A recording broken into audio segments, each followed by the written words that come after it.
Welcome to Infinite Story House. Lost Reflection. It's been happening for about a month now. Whenever I stand in front of a reflective surface, I see it behind me briefly before it disappears from view.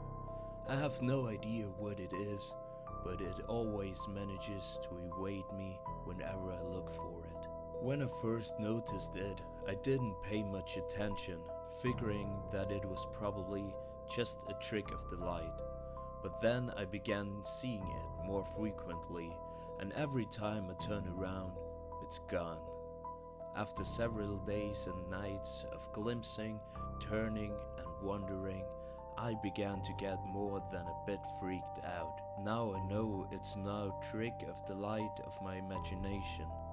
Something is there in every reflective surface I look into.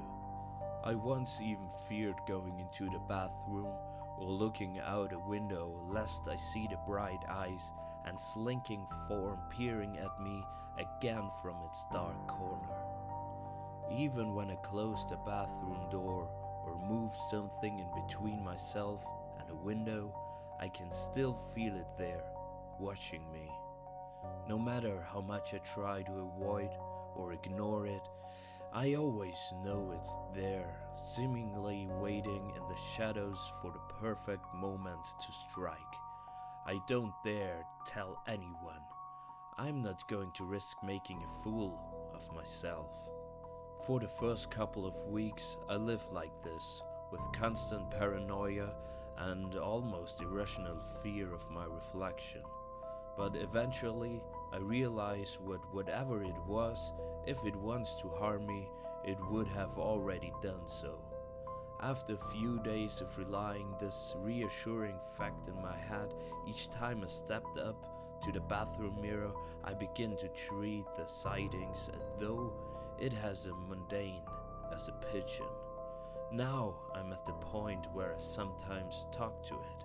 "Hey there, buddy, have a good night's sleep?" Or, "I'm going out for a smoothie, do you want one?" Of course, it never responds, although every once in a while it stays around for a few seconds longer than usual before hiding again. It's been a strange few weeks or so. I know the being is there, but I don't care at all. It is a part of my everyday routine. I come home from work late and begin readying up for bed. I step into the bathroom, not even bothering to glance into the mirror as I get my toothbrush and toothpaste out. I'm just raising the brush to my mouth when I look up at the mirror and freeze. There it is. It isn't hiding behind the door in the edges of the shadows as it usually does. No. It is right there standing in the doorway. It is the first time I have ever had full view of it, and if I had known what it truly looked like, I would have never been so casual about it before.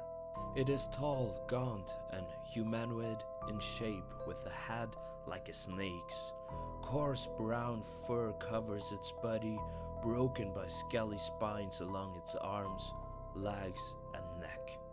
Its eyes burn out of a piercing yellow with sleek wolf-like ears placed on the side of his head.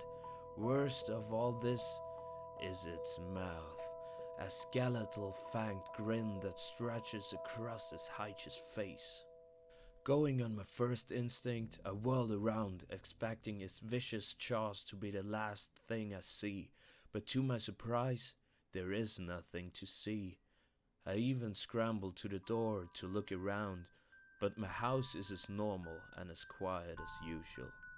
It couldn't have hidden that quickly, could it? I turn back around and give a short scream as I see it now standing directly behind me, its long black claws raised up above my shoulders. I spin around and punching out and hitting nothing but air. My heart pounding and my mind is in a panic.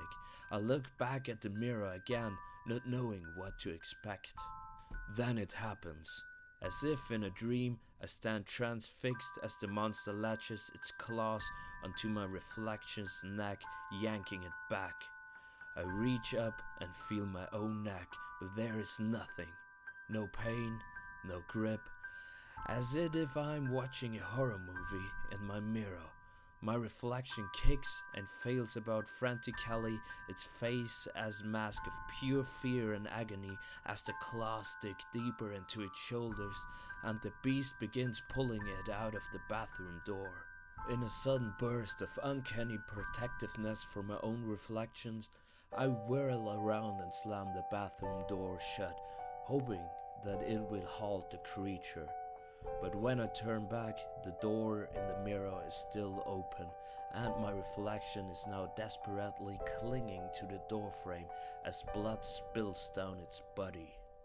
I can never describe the sheer horror of seeing yourself, even just a reflection of yourself, being brutally attacked and not being able to do anything about it.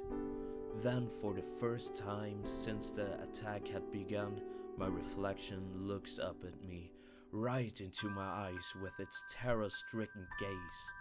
It mouths one word, "Help," before going limp and being dragged off into the blackness beyond the doorframe.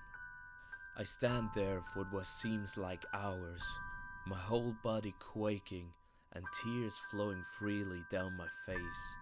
My mind is totally numb as I gaze into the empty mirror. I have no reflection.